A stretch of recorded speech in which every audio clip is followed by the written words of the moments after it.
आप सबको जय मसीह की Bible stories Hindi YouTube channel पर आप सबका स्वागत है। आज मैं आपको प्रभु यीशु मसीह के 12 चेलों के नाम का अर्थ और उनकी मृत्यु कैसे हुई इसके बारे में बताने वाली हूँ। इससे पहले कि हम आगे बढ़े, आप हमारे Bible stories Hindi YouTube channel को सब्सक्राइब और वीडियो को लाइक करना ना भूलें।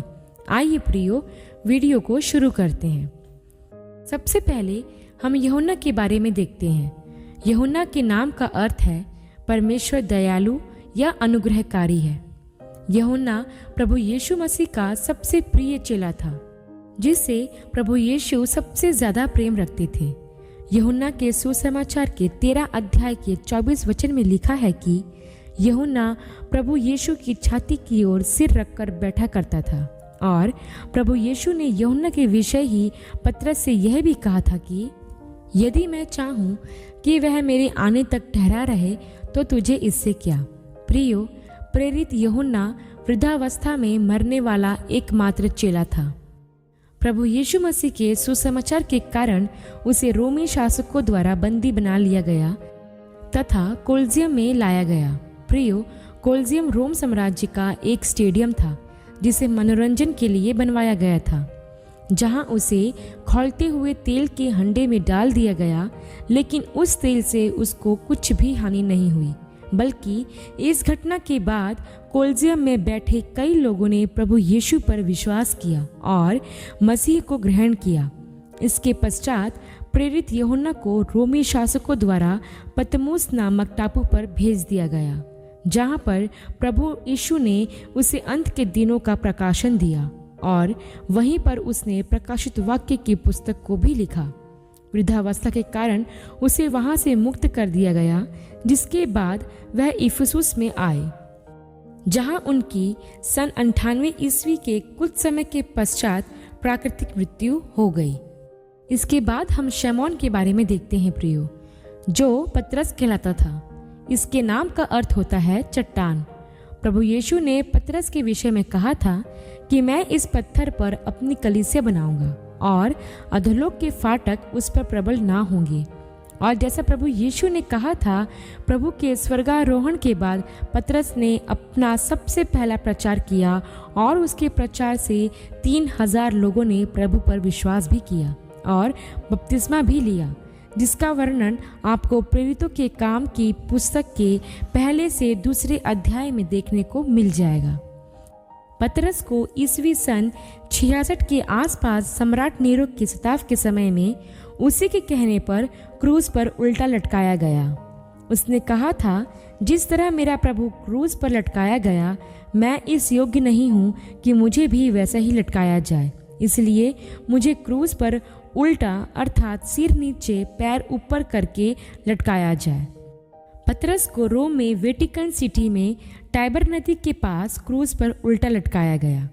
ऐसा कहा जाता है प्रियो कि सम्राट नीरो, जो मसीही लोगों से काफ़ी नफरत करता था, उसने पहले पतरस के सामने उसकी पत्नी और बच्चों को मरवाया, फिर उसी के कहने पर उसे क्रूज पर उल्टा लटकाया।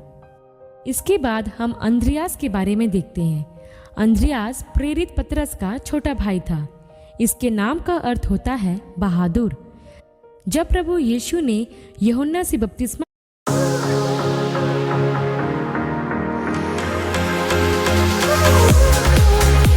लिया, तब अंद्रियास वहीं था। वहां घटित घटनाओं से प्रभावित होकर अंद्रियास प्रभु यीशु के पीछे हो लिया। इस तरह वह प्रभु यीशु का सबसे पहला शिष्य बना। अंद्रियास ही ने अपने भाई पतरस को प्रभु यीशु के बारे में बताया और उसके द्वारा पतरस भी प्रभु यीशु का शिष्य बना।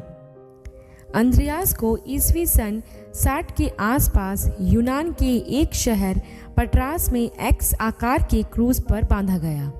अपने भाई पतरस के समान वह भी अपने आप को इस योग्य नहीं समझता था कि उसे प्रभु यीशु की तरह मारे, इसलिए उसे एक्स आकार के क्रूज पर उसी के कहने पर कीलों से नहीं ठोका गया, बल्कि वहां पर उसे रस्सी से बांधा गया, जहां वह 3 दिन तक बंधा रहा। इस दौरान भी उसने प्रभु यीशु का प्रचार करना नहीं छोड़ा। और उस क्रूज पर लटके हुए वह आते जाते लोगों को सुसमाचार सुनाता रहा। कई लोग क्रोधित होकर उस पर पथराव भी करते थे, लेकिन कई लोगों ने यीशु पर विश्वास भी किया। उस एक्स आकार के क्रूज पर लटके हुए 3 दिन के पश्चात उसकी मृत्यु हो गई। इसके बाद हम जब्दी के पुत्र और यूहन्ना के भाई याकूब के बारे में देखते हैं। इसके नाम के कई अर्थ होते हैं, जैसे लुभाने वाला, पीछे रहने वाला और एड़ी आदि। इसकी माता का नाम सलोमी था, जो प्रभु की मृत्यु के पश्चात सुगंधित वस्तुएं लाने वाली महिलाओं में से एक थी। याकूब चेलों में शहीद होने वाला सबसे पहला शिष्य था। प्रभु यीशु के स्वर्गारोहण के पश्चात वह यरूशलेम में प्रचार कर रहा था, जहां हेरोदेस राजा ने उसे पकड़वा कर मंदिर के कंगूरे पर खड़ा करवा कर उसका सिर तलवार से कटवा दिया और उसे नीचे फेंकवा दिया। इसके बाद प्रियो, हम फिलिपुस के बारे में देखते हैं, जो गलील का निवासी था। इसके नाम का अर्थ होता है घोड़ों का दोस्त। यह प्रभु यीशु का दूसरा शिष्य था। प्रभु के स्वर्गारोहण के बाद वह प्रचार करने एशिया माइनर गया, जिसे आज तुर्की कहते हैं। वहां उसने हिरापोलिस में कई दिन तक सुसमाचार का प्रचार किया, जहां सन 80 ईस्वी के आसपास सम्राट डोमिशियन ने उसे क्रूज पर उल्टा लटका दिया। कुछ इतिहासकारों का कहना है कि जब उन्हें क्रूज पर लटकाया गया तब एक भूकंप आया, जिससे वहां के लोग घबरा गए। तब फिलिपुस ने उनकी सुरक्षा के लिए प्रार्थना की, जिसके बाद वहां खड़े लोगों ने उसको छोड़ने का आग्रह किया, लेकिन उसे छोड़ा नहीं गया और उसकी मृत्यु हो गई। इसके बाद हम मत्ती के बारे में देखते हैं, जो एक चुंगी लेने वाला था। इसके नाम का अर्थ होता है परमेश्वर का दान। मत्ती ने कई देशों जैसे इथियोपिया, मैसेडोनिया, सीरिया में प्रचार किया। मत्ती की मृत्यु के विषय में कुछ परंपरा का कहना है कि वह प्राकृतिक मृत्यु मरा। कुछ कहते हैं कि इथियोपिया में उसे तलवार से मारा गया, लेकिन कुछ का कहना है कि उसे इथियोपिया के किसी राजा ने पहले बिस्तर पर कीलों से ठुकवा देने का आदेश दिया।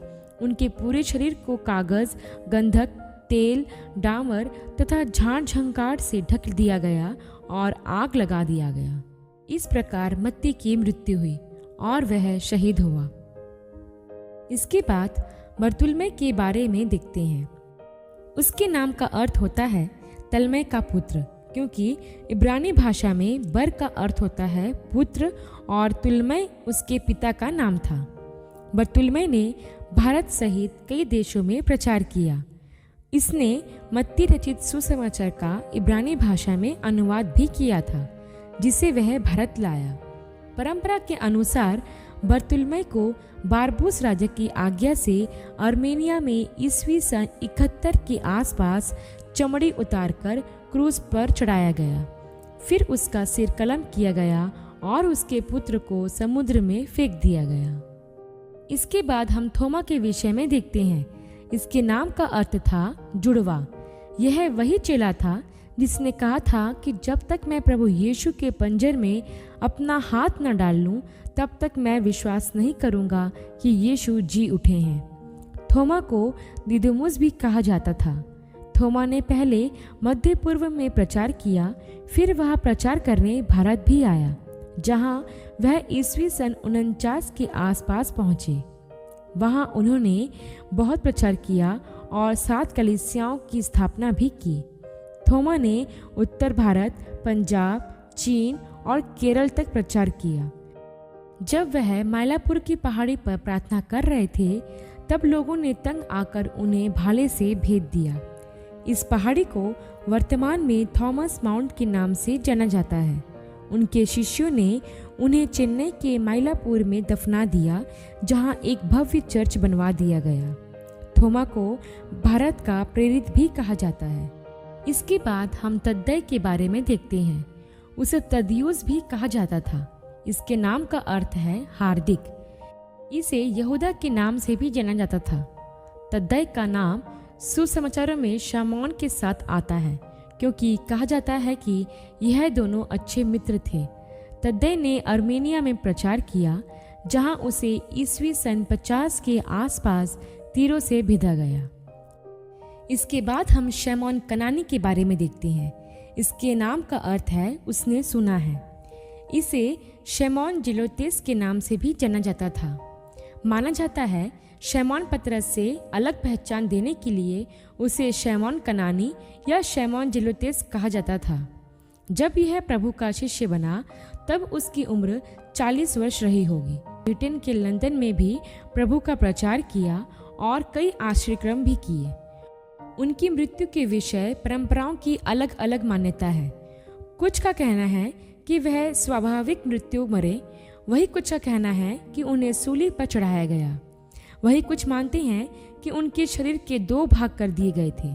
जो भी हो, शमौन जिलोतेस को भी प्रभु यीशु के सुसमाचार के कारण शहीद होने का सौभाग्य मिला। इसके बाद हम हल्फई के पुत्र याकूब के बारे में देखते हैं। हल्फई के पुत्र याकूब का जिक्र बाइबल में सिर्फ 2 ही बार आया है। माना जाता है कि प्रभु यीशु के स्वर्गारोहण के बाद याकूब ने यरूशलेम में यहूदियों के बीच प्रचार किया। फिर वह वहां की कलीसिया का पहला बिशप भी बना। हल्फई का पुत्र याकूब जब यरूशलेम में प्रचार कर रहा था, तब यहूदियों ने पथरवाह करके उसे मार डाला और वहीं मंदिर के पास उसे मिट्टी दी गई। कुछ का मानना है कि जब वह मंदिर के कंगूरे पर से प्रचार कर रहा था, तब लोगों ने उसे नीचे ढकेल दिया। तब भी उसकी मृत्यु नहीं हुई, तो लोगों ने उस पर पथरवाह करके उसे मार डाला। इस प्रकार हल्फई का पुत्र याकूब शहीद हुआ। इसके बाद हम यहूदा इस्करियोती के बारे में देखते हैं। इसके नाम का अर्थ होता है स्तुति के योग्य। यह वही चेला था जिसने प्रभु यीशु को पकड़वाया था। यहूदा इस्करियोती के पास दान की थैली होती थी, जिसमें से वह रुपए निकाल लिया करता था। प्रभु यीशु को पकड़वाने के बाद जब उसे पछतावा हुआ, तो उसने वो 30 चांदी के सिक्के महायाजक के पास जाकर फेंक दिया और जाकर फांसी लगा ली।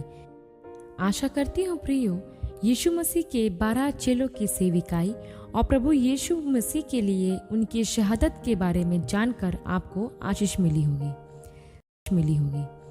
जिस तरह प्रभु के शिष्यों ने सुसमाचार के लिए हंसते हंसते अपना बलिदान दिया, वैसा ही प्रियो हमें भी सुसमाचार के कारण दुख उठाने के लिए हमेशा तैयार रहना है, क्योंकि प्रभु ने कहा था कि जो कोई मेरा चेला होना चाहता है वह अपने आप का इनकार करे और अपना क्रूस स्वयं उठाए। ऐसे ही और वीडियो के लिए हमारे